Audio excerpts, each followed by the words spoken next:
নমস্কাৰ, মই জনাৰ্দন বৰা আৰু আপোনালোকে চাই আছে জেডি নিউজৰ বিশেষ অনুষ্ঠান prime time of the day. আজিৰ দিনটোৰ প্ৰথমটো খবৰেই হৈছে এটা বহুতেই বেছি গুৰুত্বপূৰ্ণ খবৰ, কিয়নো ৰাজ্যৰ মুখ্যমন্ত্ৰী হিমন্ত বিশ্ব শৰ্মাই শপত গ্ৰহণ কৰাৰ পাছতেই কেইবাটাও গুৰুত্বপূৰ্ণ মন্তব্য কৰা দেখিবলৈ পোৱা গৈছে। মুখ্যমন্ত্ৰী হিমন্ত বিশ্ব শৰ্মাই এই সন্দৰ্ভত কি কৈছে ফুল স্ক্ৰীনৰ জৰিয়তে সবিশেষ চাওঁ আহক। পুনৰ জনাইছোঁ, চৰকাৰৰ ফালৰ পৰা এইবাৰ 10 লাখকৈ যুৱক যুৱতীক দিয়া হ'ব প্ৰায় 5 লাখকৈ টকাৰ ৰাজসাহায্য। অৰ্থাৎ যুৱশক্তিৰ হাতত নতুন অসম গঢ়াৰ দায়িত্ব অৰ্পণেৰে বৃহৎ ঘোষণা কৰিছে ডক্টৰ হিমন্ত বিশ্ব শৰ্মাই। কেৱল ইমানেই নহয়, লাখ লাখ নিবনুৱাক পুনৰবাৰ চাকৰি প্ৰদান কৰাৰো প্ৰতিশ্ৰুতি পূৰণৰ লক্ষ্য ইতিমধ্যে নিৰ্ধাৰণ কৰিছে হিমন্তৰ চৰকাৰে। লগতে চাহ শ্ৰমিকৰ বাবেও ডাঙৰ ঘোষণা কৰিছে NDA 3.0ৰ চৰকাৰে। প্ৰতিজন চাহ শ্ৰমিকৰ জীৱন আৰু জীৱিকাক শক্তিশালী কৰাৰ লক্ষ্য হ'ব এইবাৰ নতুন চৰকাৰৰ। 500 টকালৈকে চাহ শ্ৰমিকৰ মজুৰি বৃদ্ধি কৰাৰ বৃহৎ ঘোষণা কৰিছে ইতিমধ্যে হিমন্ত বিশ্ব শৰ্মাই। পৰৱৰ্তী খবৰটো হৈছে আন এটা বহুতেই বেছি গুৰুত্বপূৰ্ণ খবৰ, কিয়নো নতুন চৰকাৰক লৈ এইবাৰ কেইবাটাও গুৰুত্বপূৰ্ণ মন্তব্য কৰিছে গৌৰৱ গগৈয়ে। গৌৰৱ গগৈয়ে এই সন্দৰ্ভত কি কৈছে ফুল স্ক্ৰীনৰ জৰিয়তে সবিশেষ চাওঁ আহক। পুনৰ জনাইছোঁ, নতুন চৰকাৰক লৈ আশাবাদী অসম প্ৰদেশ কংগ্ৰেছ কমিটিৰ সভাপতি গৌৰৱ গগৈ। অসমৰ জ্বলন্ত সমস্যাসমূহৰ ওপৰত গুৰুত্ব দিবলৈ বিনম্ৰ আহ্বান হিমন্ত বিশ্ব শৰ্মাৰ চৰকাৰক গৌৰৱ গগৈৰ। বিশেষকৈ ৰাইজক যি ধৰণে প্ৰতিশ্ৰুতি দিছিলে সেইমতেই কাম কৰিবলৈ আহ্বান জনাইছে এতিয়া প্ৰদেশ কংগ্ৰেছৰ সভাপতি গৌৰৱ গগৈয়ে। লগতে নাৰীৰ সুৰক্ষা আৰু নিৰাপত্তাক লৈও চৰকাৰক ব্যৱস্থা গ্ৰহণ কৰিবলৈ কৈছে ইতিমধ্যে গৌৰৱ গগৈয়ে। ইয়াৰ উপৰিও অসমৰ নাৰী সমাজে এই চৰকাৰখনক যথেষ্ট সমৰ্থন আগবঢ়াইছে, কিন্তু মহিলাৰ নিৰাপত্তাৰ ক্ষেত্ৰত যি ভূমিকা ল'ব লাগিছিল সেইখিনি আজি ওলোৱা নাই বিজেপিয়ে। মহিলাৰ সুৰক্ষাৰ ক্ষেত্ৰত এক প্ৰকাৰ ব্যৰ্থ হৈ পৰিছে হিমন্ত বিশ্ব শৰ্মাৰ চৰকাৰ। এয়া মন্তব্য APCCৰ সভাপতি গৌৰৱ গগৈৰ।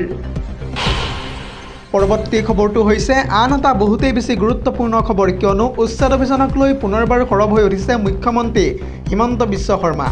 মুখ্যমন্ত্ৰীগৰাকীয়ে এই সন্দৰ্ভত কি কৈছে সবিশেষ জনাম ফুল স্ক্ৰীনৰ জৰিয়তে।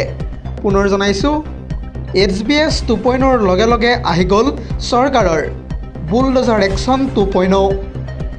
এটা অবৈধ বাংলাদেশীক বিচাৰি খেদা হ'ব এইবাৰ অসমৰ পৰা।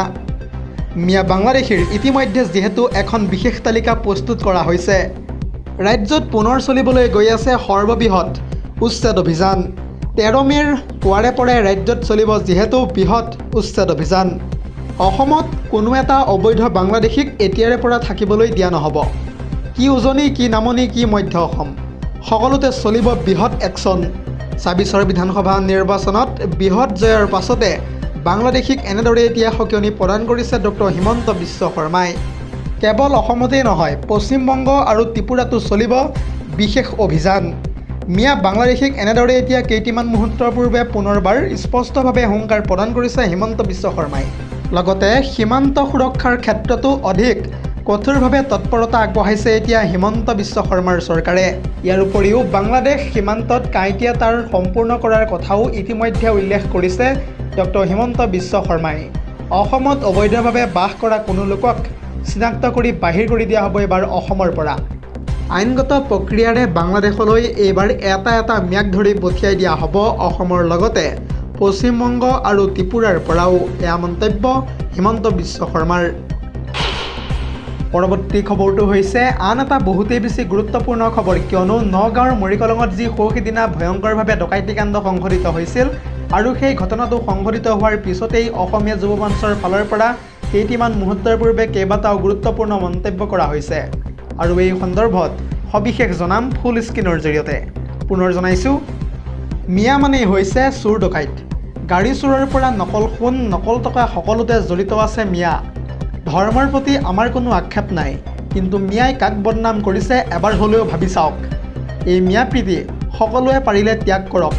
এতিয়াই যদি আপোনালোকে বুজি নাপায় তেন্তে পিছত একেবাৰে পলম হৈ যাব। অসমতে অসমীয়াৰ নিৰাপত্তা একেবাৰে নোহোৱা হৈ পৰিব। মৰিকলং কাণ্ডত মৃত্যু হোৱা ৰূপৰেখা শইকীয়াৰ ঘটনাৰ ন্যায়ৰ দাবীৰে অসমীয়া যুৱ মঞ্চই এনেদৰে এতিয়া মন্তব্য কৰা দেখিবলৈ পোৱা গৈছে। কেৱল ইমানেই নহয়, অসমীয়া যুৱ মঞ্চই ইয়াৰ উপৰিও কয় যে এই ঘটনাটোৰ সৈতে জড়িত মিয়া অভিযুক্তৰ বিৰুদ্ধে কঠোৰ একশ্যন লোৱাৰ দাবী জনাইছে এতিয়া নতুন চৰকাৰলৈ অসমীয়া যুৱ মঞ্চই। জানিব পৰা মতে ৰাজিবুৰ ৰহমান, ৰেজেক আলী, নুৰ হুছেইন আলী, উমৰ আলীৰ সমান্তৰালকৈ মিণ্টু হুছেইন আৰু নাজিৰুল ইছলামক জেল নহয় এনকাউণ্টাৰ কৰিব লাগে। মুখ্যমন্ত্ৰীৰ শপত গ্ৰহণৰ পিছতে ভাল খবৰ পাম বুলি আমি বাট চাই থাকিম বুলিও এতিয়া এক প্ৰকাৰ ডাঙৰ মন্তব্য কৰিছে অসমীয়া যুৱ মঞ্চই। বাংলাদেশৰ মৌলবীয়ে ভাৰতৰ প্ৰধানমন্ত্ৰী, গৃহমন্ত্ৰী আৰু মুখ্যমন্ত্ৰীক ভাবুকি দিয়াৰ সাহস ক'ত পালে? এনেদৰে এতিয়া প্ৰশ্ন কৰিছে অসমীয়া যুৱ মঞ্চই। লগতে অসমীয়া যুৱ মঞ্চই ইয়াৰ উপৰিও কয় যে অসমীয়া হিন্দু জাগিলে মিয়াই দৌৰি দৌৰি ৰক্ষা নাপাব। আমাৰ মা ভনীক চকু দিয়া মিয়াক আমি কেতিয়াও সহ্য নকৰোঁ। আমাৰ নিজৰ মানুহক মৰা মিয়াক আমি চাই নাথাকিম। ইটা ভাটাই ভাড়া ঘৰে শীঘ্ৰেই প্ৰশাসনে মিয়া বিৰুদ্ধে চলাব লাগে অভিযান। মুখ্যমন্ত্ৰী হিচাপে শপত লৈয়ে জিলাই আৰক্ষী অধীক্ষকক নিৰ্দেশ দিয়ক ডক্টৰ হিমন্ত বিশ্ব শৰ্মাই আৰু এটাকৈ বাংলাদেশীক ধৰি সীমা বাহিৰ কৰি দিয়ক। মিয়াৰ বিৰুদ্ধে নতুন মুখ্যমন্ত্ৰীৰ প্ৰতিটো একশ্যনত সমৰ্থন জনাবলৈ সম্পূৰ্ণৰূপে সাজু বুলি এতিয়া এক প্ৰকাৰ ডাঙৰ মন্তব্য কৰিছে অসমীয়া যুৱ মঞ্চই। News desk report, ZD news.